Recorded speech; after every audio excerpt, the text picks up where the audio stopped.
हरिः ओम्। प्राणायामं प्रत्याहारं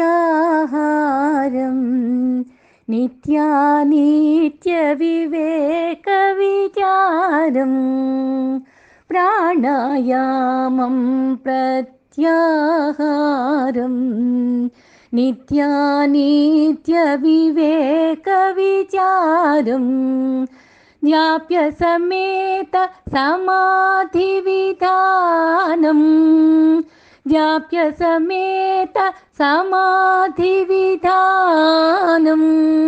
कुर्ववधानम् महदवधानम् कुर्ववधानम् महदवधानम् भज गोविन्दं भज गोविन्दं गोविन्दं भज मूढमते गोविन्दं भज मूढमते।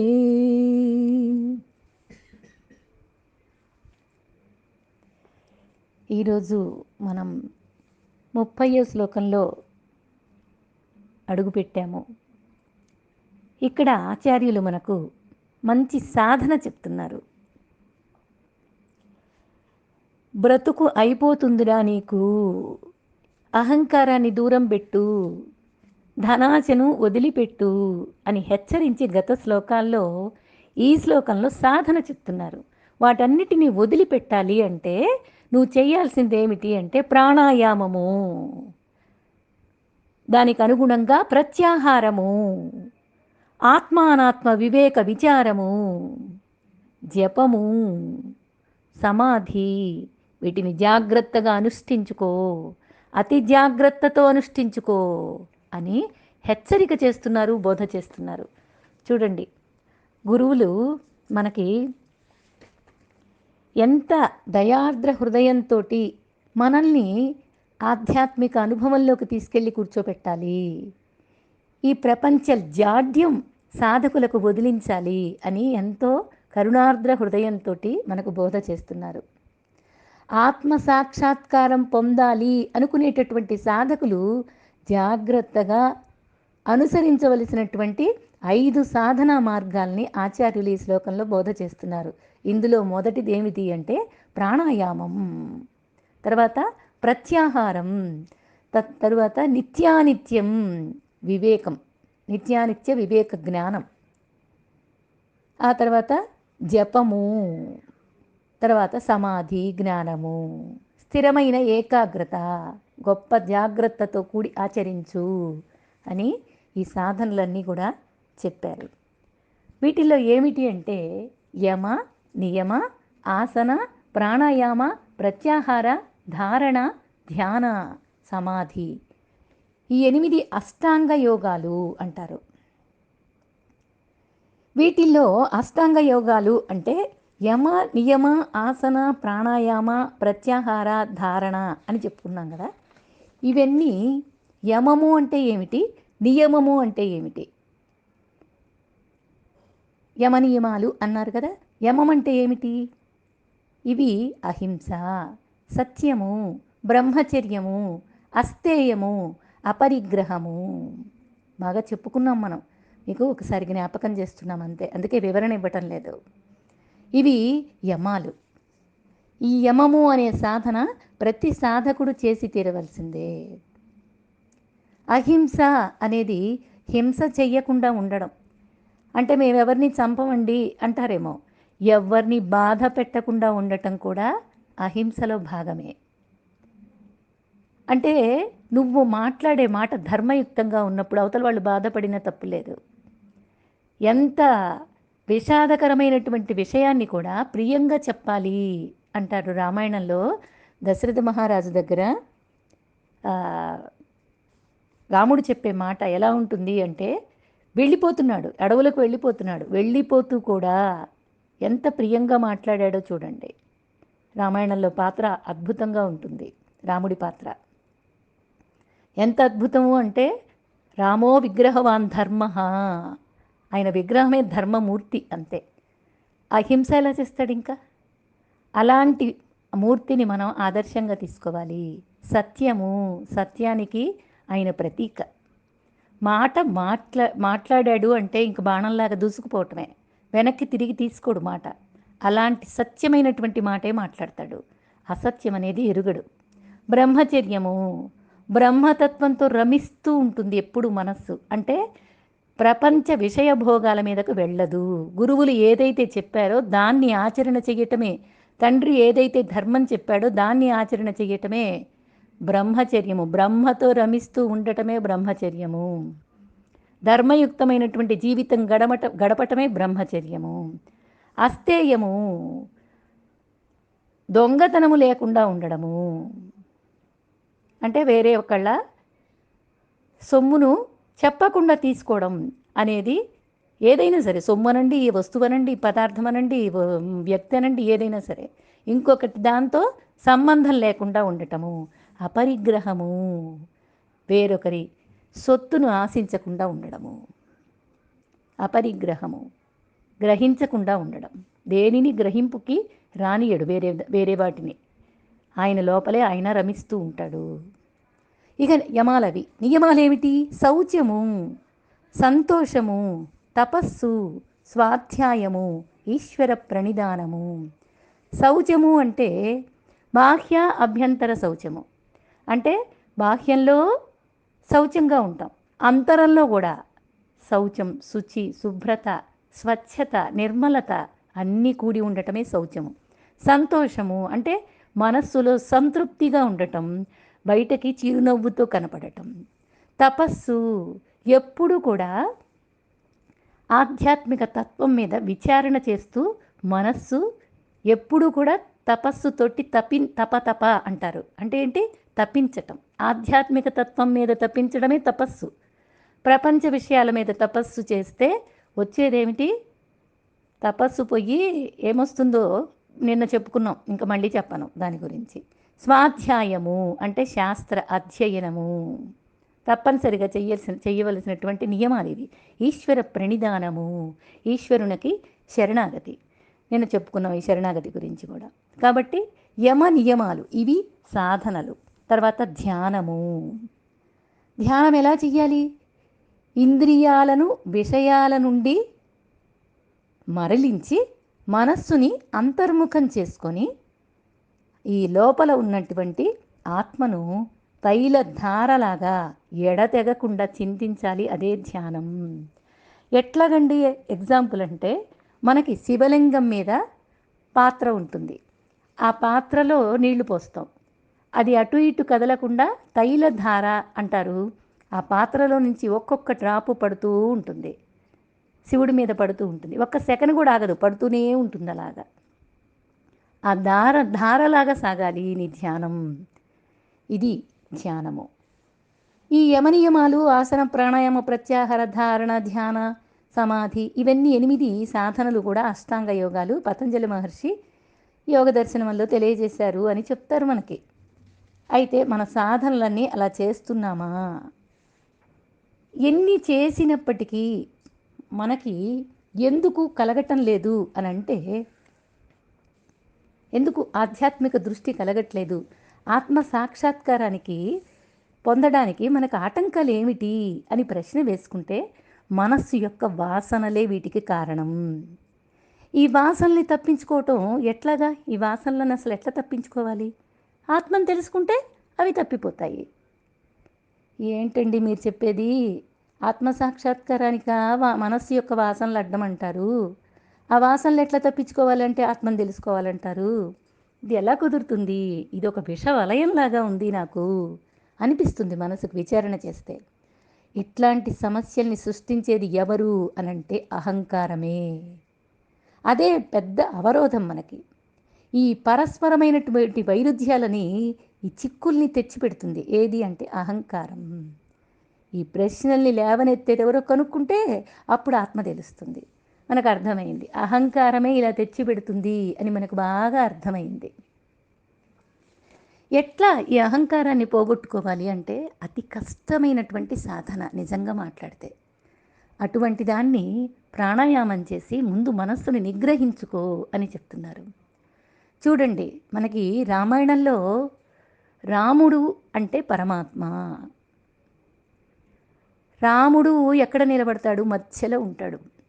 అటువైపు లక్ష్మణుడు, ఇటువైపు సీతమ్మ ఉంటారు. మనకి చిత్రపటంలో అలా కనపడుతుంది. కానీ అడవులకి నడిచేటప్పుడు ఒకసారి చూడండి, ముందుగా రాముడు నడుస్తూ ఉంటాడు. రాముణ్ణి అనుకరిస్తూ ఉంటుంది సీతమ్మ. సీతమ్మ వెనుక లక్ష్మణుడు నడుస్తూ ఉంటాడు. ఒక్కసారి మన కళ్ళకు అలా గమనించుకుంటే అర్థమవుతుంది. నడుస్తూ ఉంటాడు. అంటే ఏంటి? ఇక్కడ మనం భావన చేసుకోవాల్సింది ఏంటి అంటే, రాముడు పరమాత్మ, లక్ష్మణుడు జీవాత్మ, సీతమ్మ ప్రకృతి. ఇప్పుడు నేను ఆత్మను చేరుకోవాలి, నా ఆత్మతత్వాన్ని నేను అనుసంధానం చేసుకోవాలి, నేను బాగా అనుభవించాలి, నేనెవరో నాకు తెలియాలి అని అంటే నా సాధన ఎలా సాగాలి అంటే, నా లోపలికి నేను అంతర్ముఖం కావాలి. కావాలి అంటే నాకు అడ్డుపడేదేమిటి? కావాలి అనుకుంటుంది. నేను అంతర్ముఖం కావటానికి చేసే ప్రయత్నము, నేను శరీరాన్ని అనుకున్నటువంటి జీవాత్మని,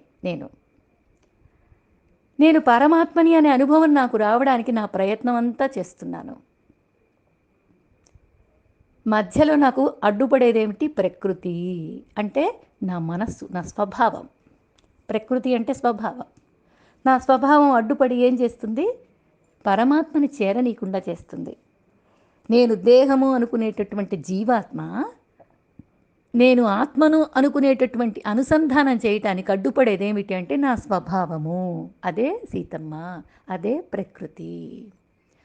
ఎంతసేపు మనం ఒక విషయాన్ని చూసినా, ఒక ఆధ్యాత్మిక తత్వాన్ని చూసినా, ఒక భగవంతుడి రూపాన్ని చూసినా నాలోకి సమన్వయం చేసుకోవటం నాకు తెలియాలి.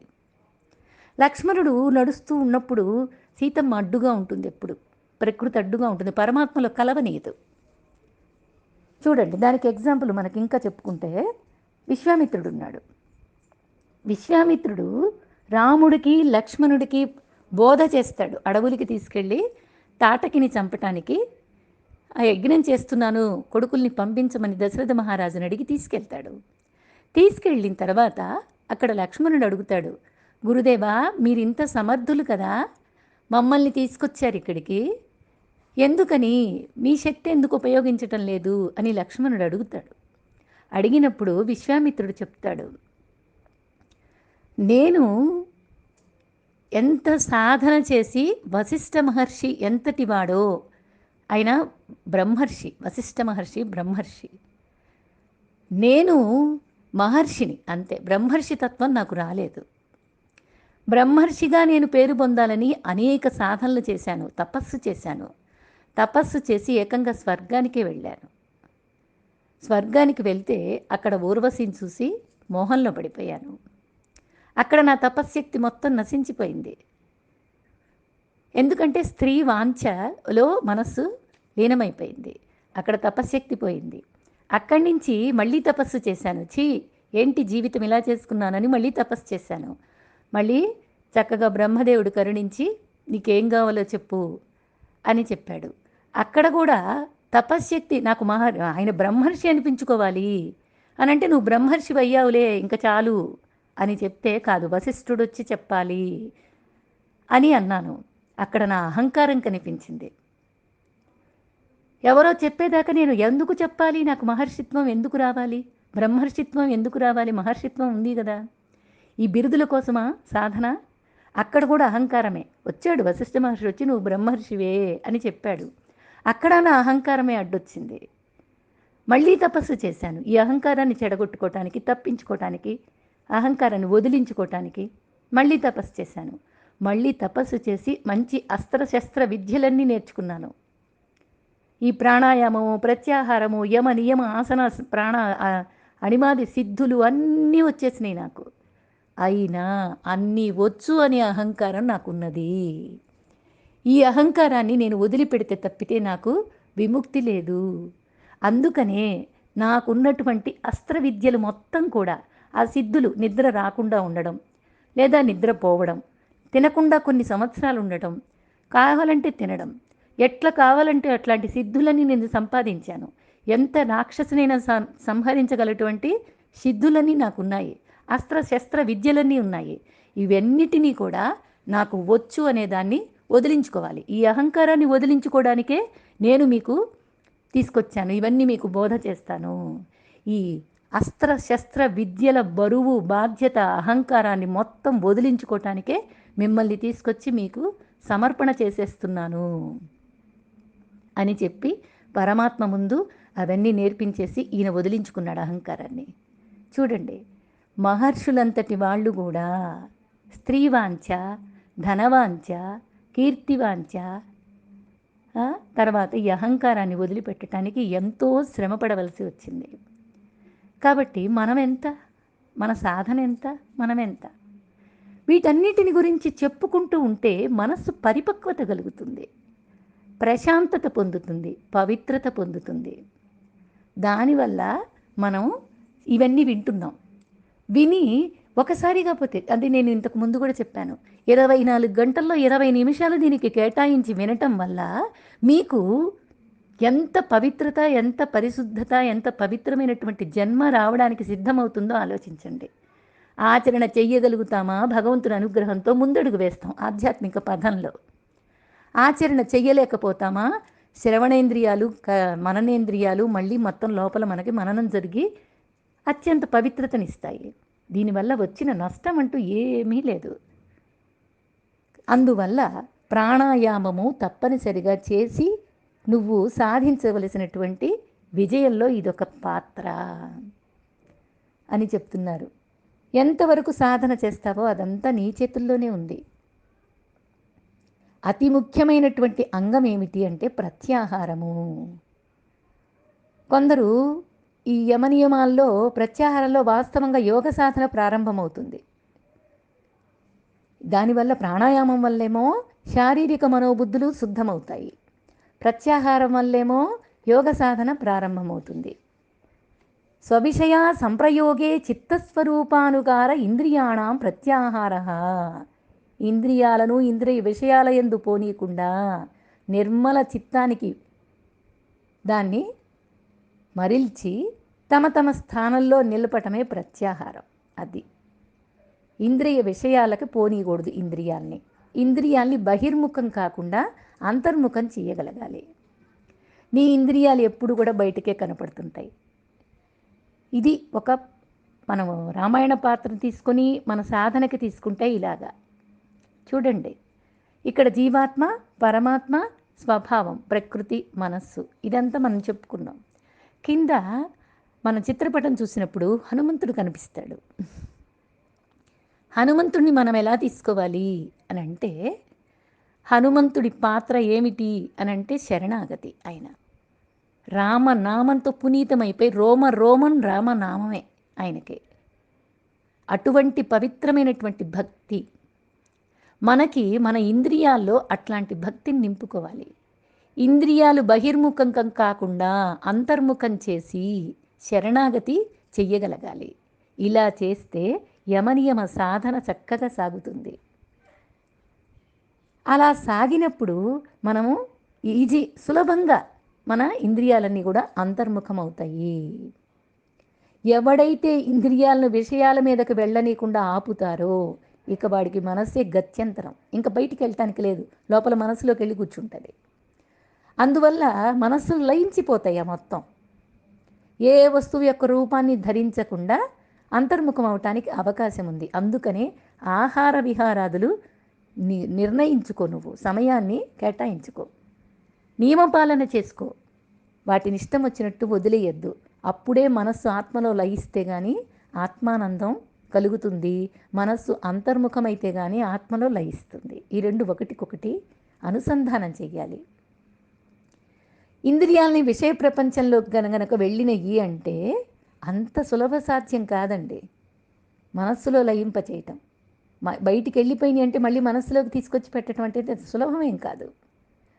అది విషయాలపై వ్యామోహం ఉన్నంత వరకు అది సాధ్యపడదు. అందుకనే స్వభావమే మారిపోవాలి. స్వభావం మారాలంటే ఏం చెయ్యాలి అంటే శరణాగతే చెయ్యాలి. శరణాగతి చెయ్యాలంటే ఏం చెయ్యాలి అంటే ఇంద్రియాల్ని అంతర్ముఖమే చెయ్యాలి. ఇంద్రియాలు అంతర్ముఖం చెయ్యాలి అంటే సాధ్యపడుతుందా అంటే సాధ్యం కాదు. ఎందుకని సాధ్యం కాదు అంటే వ్యామోహం వదలాలి. అంతర్ముఖం చేసినంత మాత్రాన కుదరదు. వ్యామోహమే మనస్సులో వదిలిపెట్టబడాలి, విరక్తి కలగాలి. విషయ ప్రపంచం అంటే ఏమిటి అని యథార్థ స్వరూపం మనకు అవగతం కావాలి. ఇవి శాశ్వతం కావు, రోత పుట్టించేవి, సుఖాన్ని ఇవ్వవు అని రోత కలిగితే, విరక్తి కలిగితే వైరాగ్యం ఉదయిస్తుంది. అందుకనే తరువాత నిత్యానిత్య వస్తు వివేకాన్ని గురించి శంకర్లు చెప్పారు. నిత్యానిత్య వస్తు వివేకం అంటే ఏంటండి? మన సాధనా చతుష్టయంలో ఫస్ట్ సాధన ఇదే.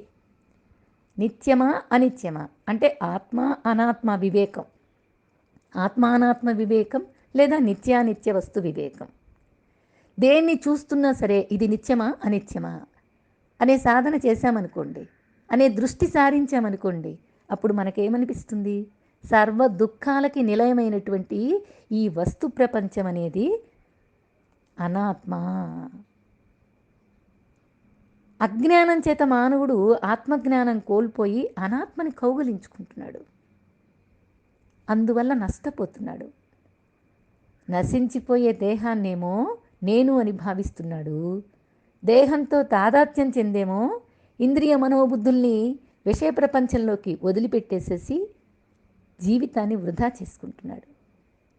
ఈ విషయాన్ని తాను శరీరం కాదు, మనస్సు కాదు, ఇంద్రియాలు కాదు, బుద్ధి కాదు, వీటన్నిటినీ నేను తెలుసుకునేవాడిని, నేను ఆత్మను, నేను చైతన్యాన్ని అనే విషయాన్ని నీవు అనుభవంలో తెలుసుకో, విచారణ చెయ్యి.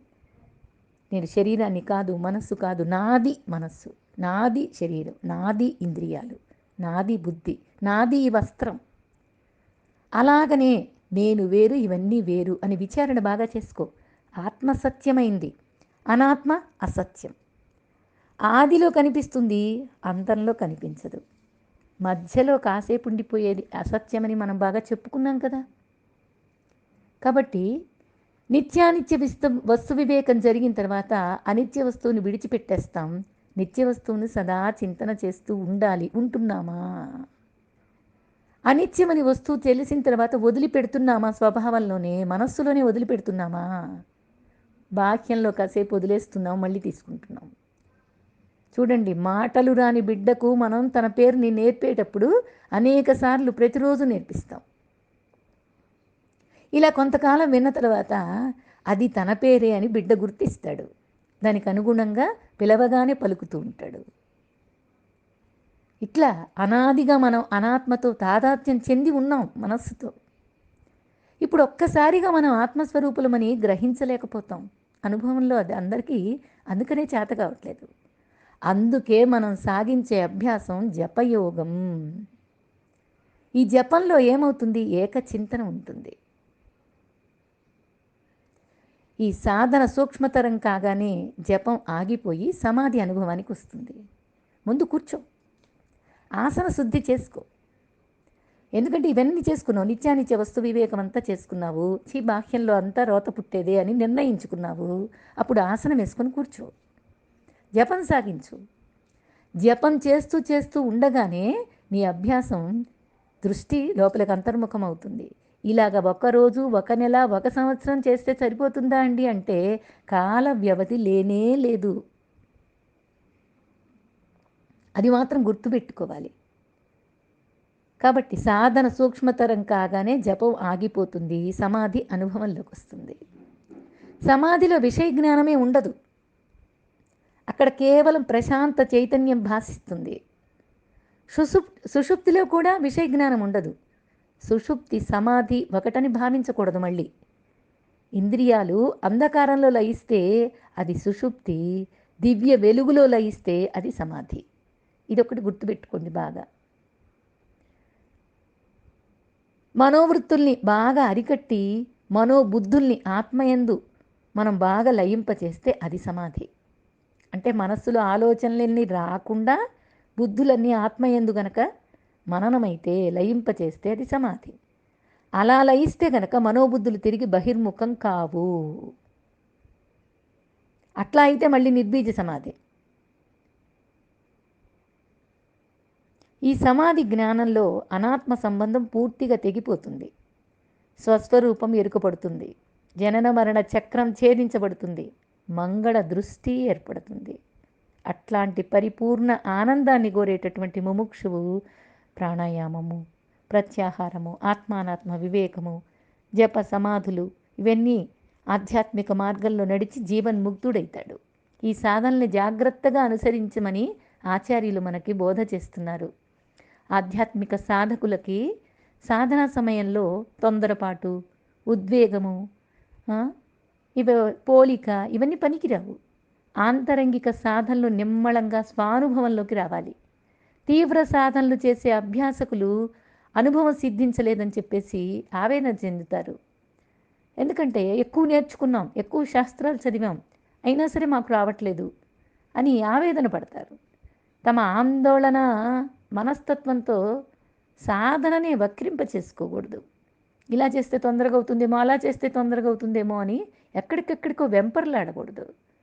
అందువల్లనే కురువవధానం మహదవధానం, జాగ్రత్తతో సాధన కొనసాగించు అని ఆచార్యులు తెలియజేస్తున్నారు. అనుభూతి కాలాన్ని అనుసరించి రాదు. సాధన తీవ్రతపై ఆధారపడి ఉంటుంది.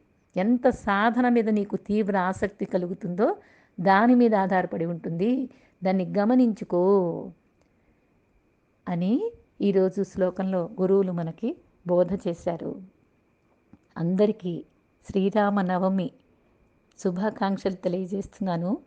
శ్రీరాముని అనుగ్రహానికి అందరం పాత్రులమయ్యి ఆధ్యాత్మిక అనుభవాన్ని అందరం పొందుదాము. ఆయన అనుగ్రహాన్ని స్వీకరిద్దాము. హరి ఓం. శ్రీ గురుభ్యో నమః. హరి ఓం.